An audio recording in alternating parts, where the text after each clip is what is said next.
O cholera! Czy to Freddy Fazbear?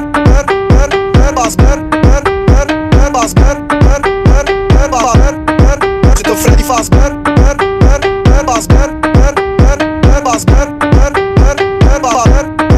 Czy to Freddy Fazbear?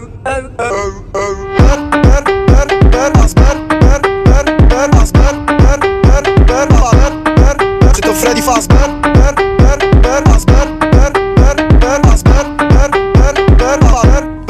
Czy to Freddy Fazbear?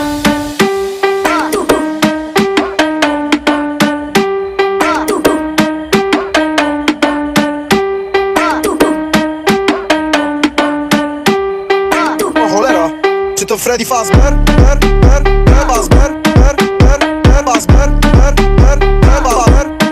Czy to Freddy Fazbear? Geros valios ženklą, kuomet galima sakyti neteisėtai sustabdyti ir sulaikyti mūsų lietuviški vilkikai yra grąžinami. Tartum už tai reikėtų dėkoti, kad neteisėtai paimtas daiktas grąžinamas. Na, o pastarojo meto balionų atakos dėja paneigia tas prielaidas, apie kurias gerbiamas ponas Kraulas kalbėjo, kad balionų klausimai iš esmės